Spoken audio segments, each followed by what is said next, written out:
to Stories Podcast. I'm your host, Amanda Weldin. Today's story is called The Singing Witch. It's inspired by many different European folktales, and it's written for you by Daniel Hinds. Thanks! Enjoy the episode! The Singing Witch. Once upon a time, the great wizard Balazar the Blue got careless when making a potion. Now, when you're a careless baker, maybe the cookies come out a little burned or the cake doesn't rise. Those are tragedies in their own right, true, but potion problems tend to be a little more extreme. As a result, Balazar found himself completely, suddenly, and quite violently covered in magenta feathers. What's worse, he was also rendered blind as a bat. "Well, not my best work," he said to himself when the explosion had died down a bit. He said it loudly because his ears were still ringing. It had been, after all, a rather large explosion. "But still, I guess it's true what they say. Pobody's nerfect." He took a handful of feathers and plucked himself. Unfortunately, they immediately grew back with a pop. "Okay, so that may be a problem," he mused. Of course, being a great wizard, as Balazar was, he could make himself an antidote. But it was a lot harder to do when you couldn't see. And the potion would require an exotic ingredient. Well, a wise man knows when to ask for help, he reasoned. And an even wiser man knows when to make his kids do the work for free. "Kids!" he bellowed. "Get up here!" From 3 different rooms in his wizard tower, he heard 3 different sets of doors open and shut. 3 sets of footsteps came slapping up the stone steps, and 3 different voices began bickering when they got to the door.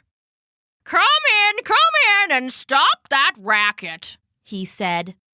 The door flew open, and his kids tumbled inside in a tangle of elbows.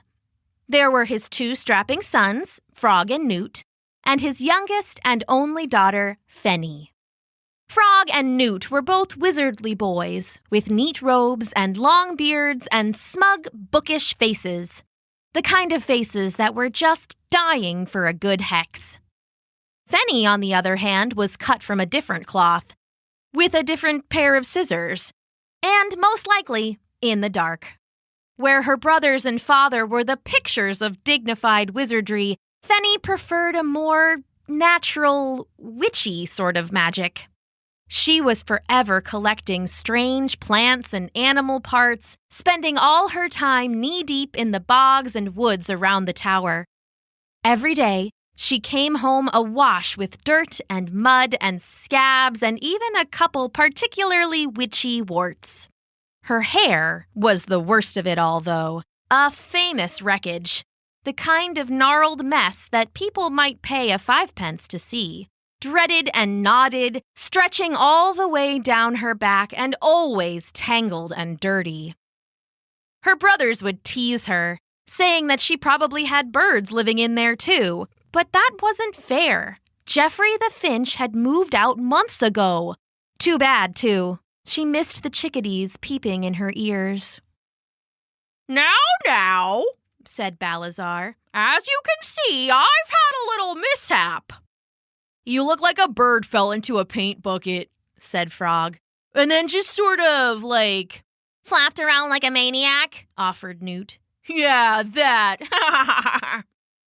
"Enough," their father said. "I'm also blind, so I'll need your help. There's a simple potion to fix this, but I need a peacock feather. You 3 run and get me one."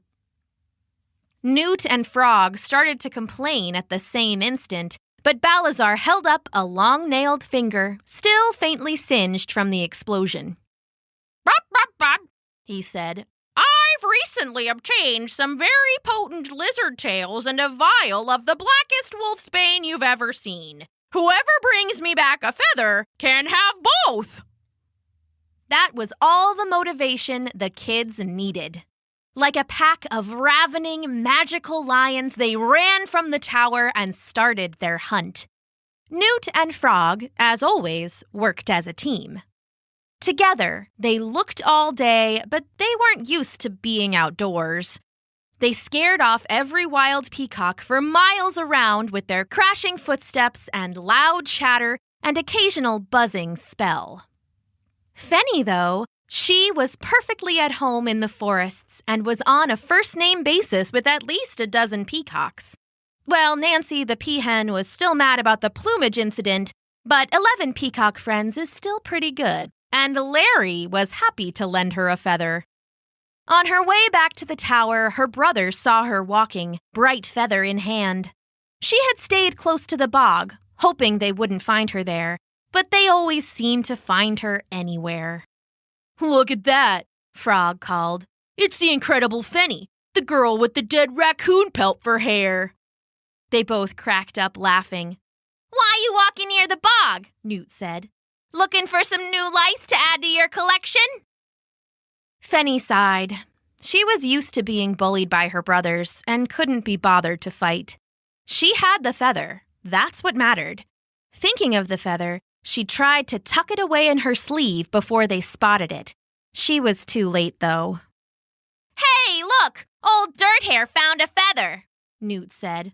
"Why don't you give that to us before your lice eat it?" "No way! I found it and I'm giving it to Dad and getting the lizard tails and the wolf's bane.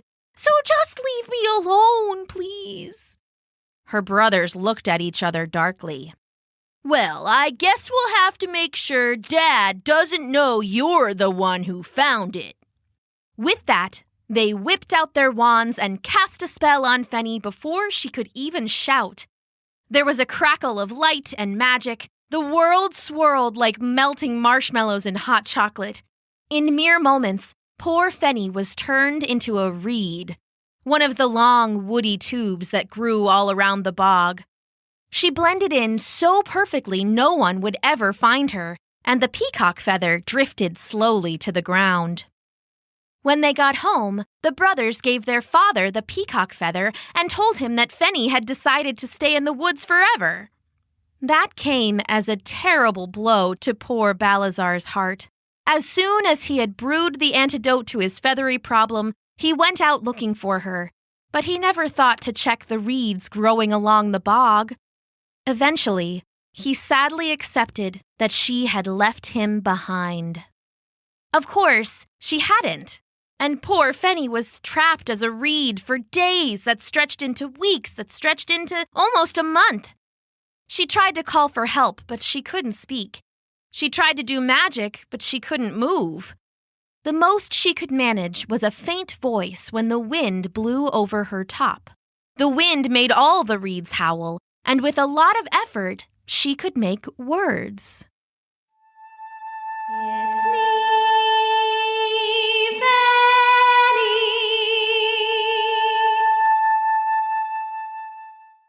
Fenny sang any time the wind blew, and finally, after weeks of trying, her song was heard by a passing farmer. He couldn't make out the words, not exactly, but he could tell that this was a reed with a voice, a reed with something important to say. He dug her up and brought her home, and with a little work, made poor Reed Fenny into a simple flute. If she still had feelings, it may have hurt, but she didn't, so it felt like getting a haircut. And, wonder of wonders, the farmer turned out to be a beautiful player. After a few test blows, he started a tune, and Fenny found more of her voice returning, shaping the words through his wind. "Hello, it's me, my name's Fenny. I look like a reed, which is confusing. I'm really a person and there's been a conversion, but I'd like to go home. Can you help me?" The farmer was so shocked, he dropped Flute Fenny onto the ground and she rolled under the table. "What was that?" he screamed and ran from his house, knocking over his chair and table in the process. For a while, he stood outside, cursing about ghosts and too afraid to move. Slowly, though, the shock subsided, and he remembered that weird wizard who lived nearby. What was his name? Ballyguy? Baldiger? Balazar the Blue. That was it. Hadn't he been looking for a daughter? Maybe it wasn't a ghost after all. Slowly, he crept back inside. The flute was still where he dropped it, and there didn't seem to be anything spooky in the area. He lit a bundle of sage just to be sure. Someone had once told him that sage could cleanse spirits. The farmer didn't know if it was true or how it worked. Were they allergic? More into citrus scents? It didn't matter. He lit some, just to be safe. Air properly cleansed, he picked up the reed flute and turned it over in his hands. Everyone knew wizards got up to all sorts of crazy things, but could they be turned into reeds? Why would they do that? Just for a change of pace? It was wild, but how else could it have sung? Feeling half crazy himself, the farmer held up the flute and then asked aloud, "Are you the wizard's missing daughter?" He pursed his lips and blew a note. "Yes!" it sounded. The poor farmer was so shocked he almost dropped the flute again. He looked at the crude holes he had made and flushed. "I'm sorry for making you into a flute. Are you upset with me?" "No." "Well, that's a relief. I've never wanted to get in the middle of wizardly affairs, but I want to make it up to you. What can I do?" "Bring me home." The farmer nodded and stood up then and there. No sense waiting around, and besides, he didn't want to be mixed up with magic any longer than he had to be. He knew the old stories, and one wrong move here would see him turned into a flute, or a pig, or some sort of pig flute, perhaps. One that smelled like ham and oinked out Twinkle Twinkle Little Star. No, nope, no sir, that wouldn't be him. He set out running and made it to Balazar's tower in record time. He hammered on the door like an overeager woodpecker until the wizard let him in, muttering and scowling. Yes, what do you want?" he said. "Well, wizard, Mr. Wizard, sir, your magicness, Balazar is fine," he said, softening a little. "Relax, man. I'm not going to turn a neighbor into a mushroom or anything like that. You're okay, just spit it out." "Thank you, Balazar, I found this reed." He held it up awkwardly, tongue-tied like an old shoelace. "Well, I see you've made it into a lovely flute. Good job?" No, it's more, it's her, He stopped and took a deep breath. "Just, let me play it real quick, okay?" He put it to his lips, and that's when Newt and Frog came running down the steps. No, Dad, don't let this maniac play." "Yeah, we need to get him out of here. Who is this guy anyway?" "What are you talking about, a maniac?" The farmer stumbled back, visions of pig flutes dancing through his mind. No, it's your daughter, honest." "What did you just say?" Balazar's voice was a whip-crack, freezing everyone in the room like an ice spell. "Oh, come on, he's crazy," said Newt. "Yeah, lunatic, Dad, come on," said Frog. "Enough from you two," Balazar replied, giving them the glare that only an angry parent can muster. "Now, please, what's this about my daughter?" Better I show you, sir," the farmer said, and then he put the flute to his lips and began to play. "Hello, Dad, it's me, your daughter, Fenny. That day that you were feathered and the three of us all ventured, I was the one who found the cure.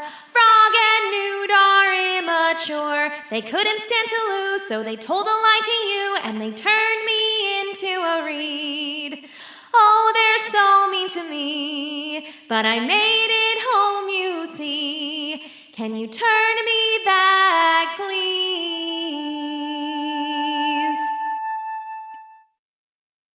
"My baby girl!" Balazar cried when the song had finished. In an instant, he had drawn his wand and pointed it at the farmer. "Hey, easy now." Set it on the chair! Hurry! The farmer set it down, and Balazar moved his wand in a mystic arc. There was a wet noise, and the flute disappeared in a smeared cloud of purple. The cloud grew and then started to dissipate like smoke, fading away to reveal Fenny, back in all her dirty, muddy, scabby, filthy-haired glory. Fenny! Balazar cried, scooping her up in a hug. At the back of the room, Newt and Frog were starting to sneak up the steps. Not so fast, you two, the wizard said, setting down his daughter. I think we need to have a little talk about being nicer to your sister and about your punishment. The boys shrank back like cornered manticore pups. Fenny smiled wide. In the end, Balazar gave Fenny the lizard tails, the farmer a magic goose, and Newt and Frog 3 weeks of being grounded. Now, when you're grounded, maybe you have to do a lot of chores or sit in your room and be quiet. Those are tragedies in their own right, true. But being grounded as a wizard tends to be a little bit more extreme. As a result, Balazar decided that the boys would have to spend 3 weeks transformed, just like Fenny had as a reed. And because they had been so mean to their sister, she got to choose what they became. She thought long and hard about it. She considered a doormat or a fly swatter or even the chamber pot, but in the end, she settled for something simpler. She made one a brush and the other a comb, and every day she'd go out and do all her dirtiest jobs, from spider silk milking to mud eel excavating, and then, before she went to bed, she was sure to brush out every nasty gnarl and comb out every mash of mud. And for those 3 weeks, each blessed night, Fenny the witch went to sleep with her locks smooth and shining. The end.